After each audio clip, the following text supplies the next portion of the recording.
Hello there friends, welcome back to another episode of Generation Tech. My name is Alan. Empathy, it's a powerful tool, and it's what drives Andor to great heights. Tony Gilroy uses clever and subtle character development techniques and subtext to make us pay extremely close attention to every frame of his show. He does this by presenting every character in Andor impartially, which makes them all that more interesting. The terms good and bad are less important here. You simply have people and the organizations they associate themselves with. And then there's this guy who gets off on shocking people. Everything else in between is up to the viewer to unravel and closely analyze. This is a thinking man's show. And just like in real life, the more you know a character, the harder it will be to label them as one thing or another. Because the truth is, no person is monolithic in nature. We're not carved out of stone. We're soft and squishy, and we absorb everything around us like a sponge. Syril Karn, we've made fun of him. We've shipped him with Deidre Miro and played a bit of My Chemical Romance in the background while doing it, because what's the worst I could say? That Syril's mom already hasn't said to him. Since the ambush on Ferrix in the very beginning of the show, Syril Karn has fallen from honestly not that great of a height, but has since then been dragged through one disappointing moment of desperation to another, which has resulted in some of the most awkward dialogue in Star Wars history. The thought of not being with you, I can't breathe. Intentionally awkward. Just being in your presence, I've realized that life was worth living.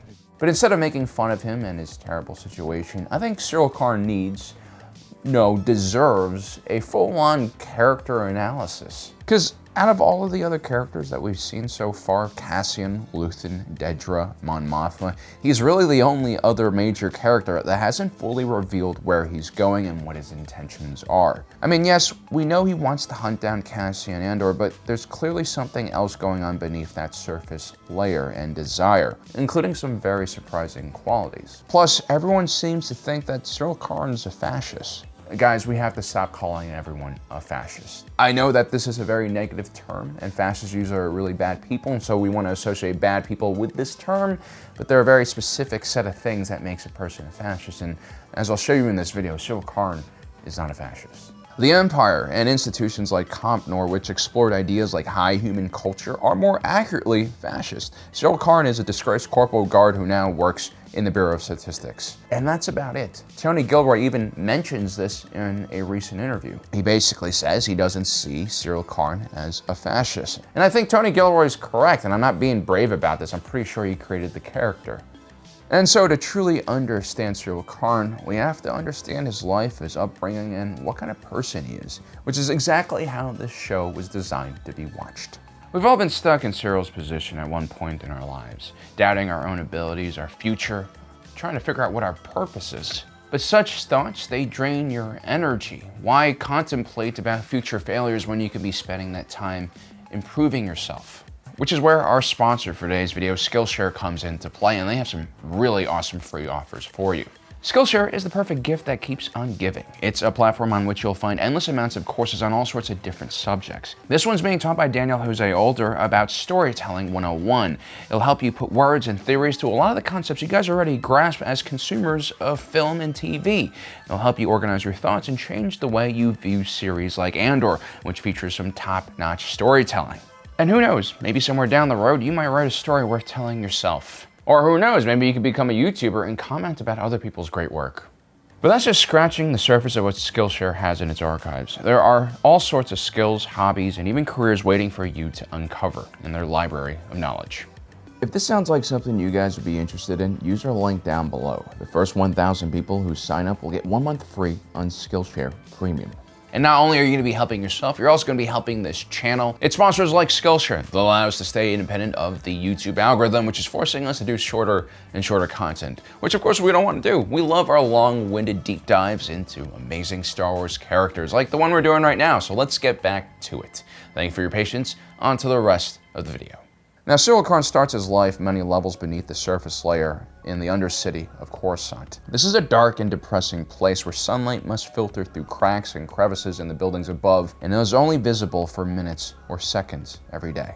Humans are unique in their ability to build, engineer, and invent all sorts of crazy contraptions that completely outpace the natural process of adaptive evolution, which is designed to, protect us from our own craziness. In this case, we have the ultimate symbol of man's engineering success, Coruscant, and Yosemite is so crowded that at any given spot on the planet, one can travel for miles through the Undercity before reaching the actual surface of the planet. And as someone who's been around New York City my entire life, I've always noticed how different people from big cities act and how they look. You can identify a true New Yorker by looking at the chaos and wariness that lines their face, which is a result of living in this crazy city. There's also a sense of twitchiness and anxiety that's always on the surface bubbling. That just comes with the unnatural state of being stacked on top of each other, living inside of tiny boxes with very little privacy and personal space. The truth is, most people can't live in New York City for a very long period of time without going insane. Yet there's no place in the world I'd rather be. For when you combine so many different unique people from all walks of life and culture, well, you might as well be on Coruscant. But as I said, it's gonna take a toll, especially on children. The lack of greenery, the lack of open spaces, and just safe areas where you can run around without any parental supervision, those things are just not gonna be there. And on Coruscant in the Undercity, there's something very oppressive about not being able to see the big open sky above you. And I imagine as a child, Syril struggled growing up in this environment. It not only gave him that sickly, pale skin and that permanent vitamin D deficiency, it also limited his options to explore and be free, live that carefree childhood we all need so that we can develop the necessary skills to be productive adults. It's also very clear that Syril was raised without a father. This explains his very close and almost suffocating relationship with his mother, who is, by the way, the most Sith-like character in this show that does not have any Force users. I mean, she might be smaller than Syril, but she clearly is a dominating force. She's also very protective of Syril, as any good mother would be, but at the same time extremely demanding of him. And I think this is the result of her narcissistic personality, which means that most of her interactions with Syril Karn are manipulative and self-serving and designed to basically make her feel good about herself. She really is a tiny Sith Lord, and her voice is her weapon. I mean, just look at the scene right here. Edie Karn greets Syril at the door, and she's pissed that he's ruined the family name and her image, and so she slaps him in the face. But then she's overcome with joy because she is the mother. And even narcissists can love their children. After all, their children were created in their own image, or something like that. And so Edie grabs him in a warm embrace, and then proceeds to tell a neighbor to sod off. What are you staring at? Can you imagine being this mother's child? Can you imagine young Syril being confused as hell why his mom is constantly sending him mixed signals and basically being super demanding and nitpicking at every little thing he does? And at the same time, it seems like Edie Karn is competing with Syril, and she takes credit for basically every one of his successes. I needn't tell you how wrong you were about Uncle Harlow. But you will. He said he never felt police work was your chosen path. And at the same time, she'll chastise Syril for every one of his failures. I told him how sorry you were about what happened. I stressed that it was a large enough mistake to be deeply educational. And so yeah, we can assume that Syril had a very miserable life growing up. Trapped in a lower middle income home with a single mother who's overly protective and demanding at the same time, it's no surprise that Syril Karn, with the first chance that he could get, would leave home and get as far away from Coruscant as possible to a far and distant planet like Morlana 1. The fact that he chooses to leave home, which is kind of like the whole Star Wars story, right? Leaving that moisture farm, shows us that he has that same spark that, believe it or not, Luke Skywalker had. That courage, that individualism, which if nurtured correctly can turn him into a very fine young man. It's not surprising that Syril Karn would choose law enforcement as a career. Syril clearly wants to prove to his mother that he is capable, but more importantly, spending his childhood alone in that apartment made him long for belonging, a sense of community, a purpose that he could attach himself to. A lot of people look at extremist groups and they're like, oh, how could someone believe in such a crazy, ideology, or it's so stupid, why would anyone believe in this? Well, it's not about the ideology a lot of times. These extremist groups, they usually prey on, individuals with low self-worth who feel that they don't belong, they don't have, friends and family that they can basically anchor themselves to. And so ideology is not really important to people like that because their basic need of feeling like they belong is not met, and so they will turn a blind eye to the ideology, even if it is completely crazy. Now, Syril Karn doesn't join an extremist group. Instead, he finds a sense of purpose in law enforcement. But it's a naive and misplaced sense of duty that can only come from a lack of real-life experience and an abundance of experience with action figures and detective holodramas. Another side effect of E.D. Karn's overbearing upbringing of Syril. She's probably never let Syril have any fun or excitement in his life. And so look at the excitement on his face in this scene here. It's outrageous. Exactly.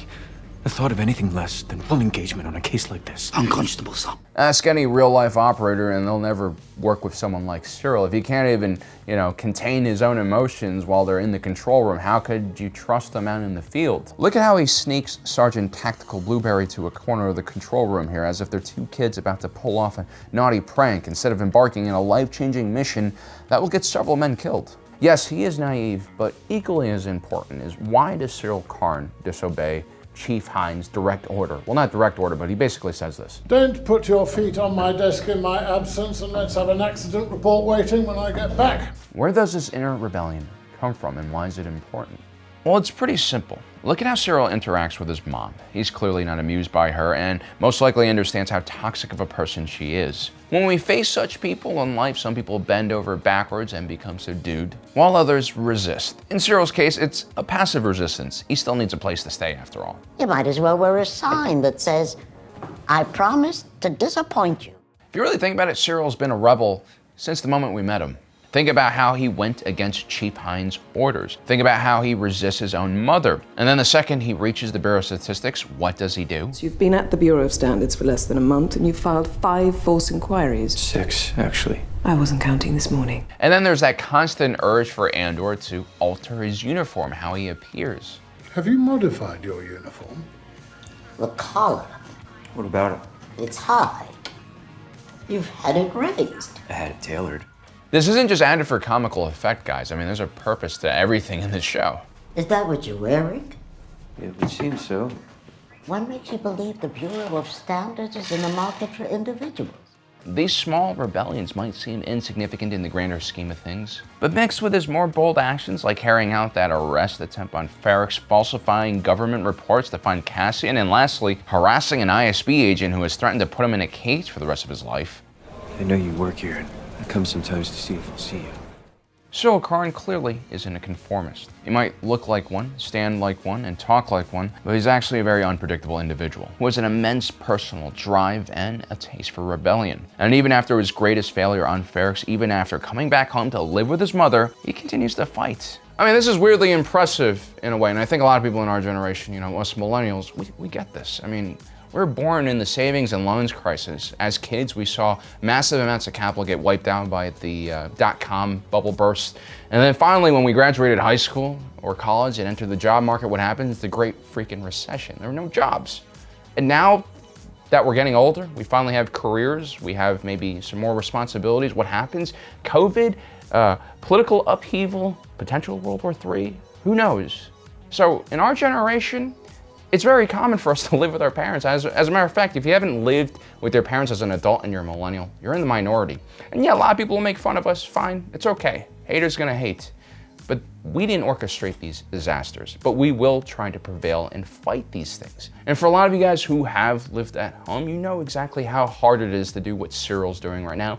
He's trying to get out of the house, he's trying to find a new career and do all these things. Syril Karn is a product of terrible parenting, a terrible job market, and just terrible luck. Who runs into the main character of a Disney Plus show the first time they lead a security operation. Yet despite it all, he still tries. Even these really awkward scenes between him and Dedra, there's still a silver lining to it. He might seem subversive given how awkward he is. Given his relationship with his mom, he might seem desperate for Dedra's attention and love. But all the people who are calling him a beta or a cuck or an incel, they're wrong. Well, first, those terms are stupid. I mean, if you're a well-adjusted, masculine male, you don't need these kind of labels to make yourself feel more secure about your surroundings. Syril does not quit, and he might live in this fantasy world, but his continuous drive and adventures out into the real world combined with his, bull in a china shop mentality will ultimately give him the experience he needs, deserves, wants. Yes, he's really awkward with women, but I blame this on his mom. I mean, you really think she would allow another girl in the house around him? Is it really his fault that he's basically a 30-year-old virgin? We can make fun of him and we can underestimate him, and then he will surprise us, because I'm sure he will surprise a lot of people. I don't know where Syril Karn is going. I can make some guesses, but honestly, Tony McGilroy and his team are masters at their craft. And they don't really deal in cliches and predictable outcomes, so